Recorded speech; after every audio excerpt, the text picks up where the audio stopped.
A quick note just to piggyback on the previous video when you had all of that data in the sheets. If you chose to make that Google form for the logging of phone calls and emails and everything, anything that you have input and you've dumped in the one Google Sheet, you can get and compile all of that information for that one student. Okay, but we'll talk about how to do some of those things. So when you click on Google Sheets, again, it comes up with some of these pre-made templates. For me, why are we using Google Sheets? What could this possibly benefit for me? Believe it or not, I've used it for an activity or two for my discipline. If I wanted to work on sentence building and I wanted to do parts of speech across the top, and I wanted the students to practice sentence writing, I would format a Google Sheet.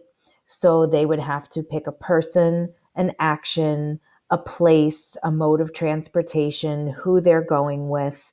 So they would practice their sentence building all together on this one sheet.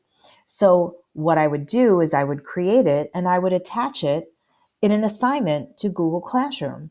So if it's something that I wanted to review and I wanted to grade them on, I could absolutely do that. And then I would simply put the grade in the assignment in Google Classroom. So one of the basic things that I wanted to show you was, how do I even navigate this? What are some of the basics that I could do? Well, if it's something you're going to use, this top left corner right here, if you click on that, again, in Excel, it would work. If not, oh, there it is. My computer's just a little slow. It's formatting everything at once. So here's where it defaults to Arial font. If it's something more if it's something different you wanted, you would choose what you want and you would choose the font size as well. Again, you can adjust it by zooming in and zooming out, or you can simply just change the font size. You can also change the grid if you wanted. If you wanted not the gray lines that are very light, if you wanted the harsh black grid lines, what you would do is you could click this little box right here. This little box will format all the borders. So if you wanted to make some type of special document where you only wanted certain things with borders, you could do that. If not, you click this complete box here and it will put all of the grid lines in dark black as you see now. If you don't want it, simply undo. Now, perhaps a lot of us has used this for a roster, or I know that for my director that we would import, you can copy and paste from the report that is generated from School Tool when you open it in a PDF, and you can paste the names here. And when we had to do our baselines, give our baseline grades and our SLO predictions, and then the growth assessment, and then we would share it with our director, this was a nice central place to do that. So I'm going to move this because I want to show you, if you recall, when we've gotten any mail or any directives from Elliot regarding coverages and so forth, sometimes they're in Google Sheets.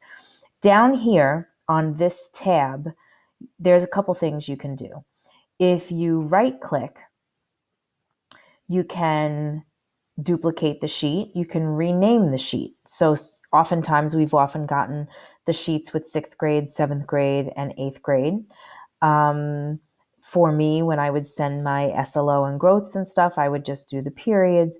You can change the color, so you can put them in Roy G. Biv order if you'd like. You can, it's very slow today. I don't know exactly what protect sheet means. I'm not really This is not one of my go-to apps to use. However, the red never happened, did it? I don't know why my computer is so slow. I apologize. So if I can name it and I wanted to put 6th grade, there it is. Okay. So sometimes when we write words in or write anything, we go to the top right here and we move the column and then we're moving everything else. If you select more than one column, you would have to do it at the column header. You can right click and you can resize the column. Where is it? You can resize the columns, and it's usually given a number, and it's really kind of a guesstimate. It's up to you. So those are 100 pixels wide. Well, maybe I don't want that. Maybe I want to try what 200 looks like. Okay, so that's what that looks like. Well, you know what? These are a nice size column, so maybe I want to make my rows a little bigger as well. So then I would right click and I would resize my rows. Now that's only 21. Maybe I would want 50. Okay, that's fine too. If you recall what was just here, it also says when you resize the rows fit to data. So you can have it where it fits whatever text is inside as well.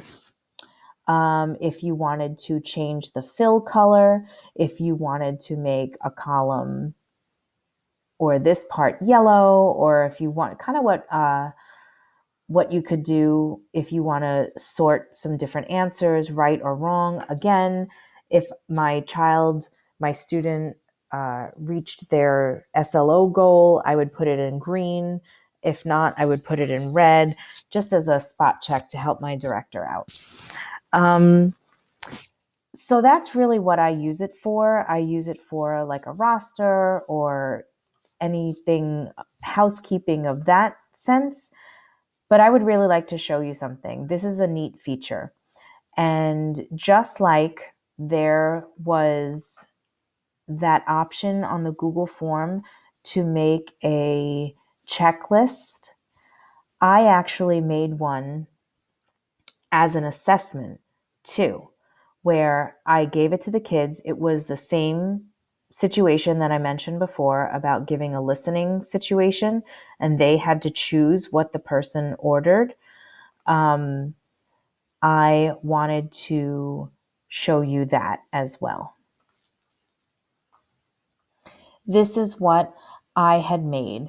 So I just wanted to check and see that with the vocabulary that they heard, if they could choose exactly what each person ordered. So it was more like a breakfast, lunch, and dinner and dessert kind of situation. And you can actually create this checklist, which I'd like to show you now.